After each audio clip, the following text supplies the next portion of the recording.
So இந்த question நம்ம வந்து ஃபீனால் ப்ரிப்பரேஷனை பற்றி நம்ம வந்து டிஸ்கஸ் பண்ண போகிறோம்.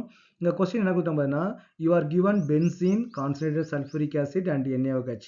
Right the equation for the preparation of phenol using this reagent கேட்டுக்கிறாங்க. ஓகேவா? அப்போ இந்த 3 ரியேஜென்ட்டை யூஸ் பண்ணி நமக்கு வந்து எப்படி ஃபீனால் வந்து ப்ரிப்பேர் பண்ண முடியும்னு கேட்டுக்கிறாங்க. அப்போ நமக்கு வந்து பென்சீன்ல இருந்தால் நமக்கு வந்து ஸ்டார்ட் பண்ண சொல்லியிருக்காங்க. ஓகே, அப்போ பென்சீன் என்ன பண்ணலான்னு பார்த்தீங்கன்னா, முதல்ல என்ன பண்ணலாம் பார்த்தீங்கன்னா, சல்ஃபூரிக் ஆசிட் வந்து நம்மகிட்ட இருக்குது. அப்போ நீங்கள் வந்து கான்சன்ட்ரேட்டட் சல்ஃபூரிக் ஆசிட் நீங்கள் போட்டு ஹீட் பண்ணீங்க அப்படின்னா, கான்சன்ட்ரேட்டட் சல்ஃபூரிக் ஆசிட் H2SO4 போட்டு நம்ம ஹீட் பண்ணும்போது நமக்கு என்ன கிடைக்குன்னா, முதல்ல வந்து நமக்கு வந்து சல்ஃபோனேஷன் வந்து நமக்கு வந்து நடக்கும். அப்போ பென்சீன்ல நமக்கு என்ன நடக்கும்னு பார்த்தீங்கன்னா, சல்ஃபோனேஷன். SO3H வந்து நமக்கு வந்து நடக்கும். ஓகே, SO3H வந்து நடக்கும்.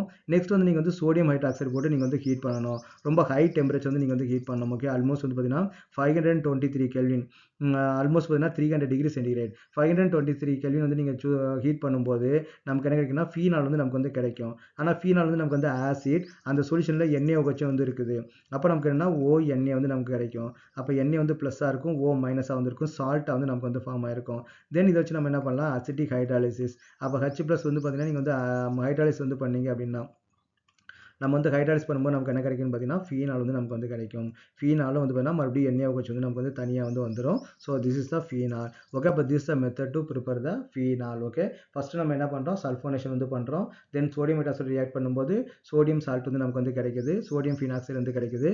தென் அதை ஹைட்ராலிசிஸ் பண்ணும்போது நமக்கு வந்து ஃபீனால் வந்து கிடைக்கும்.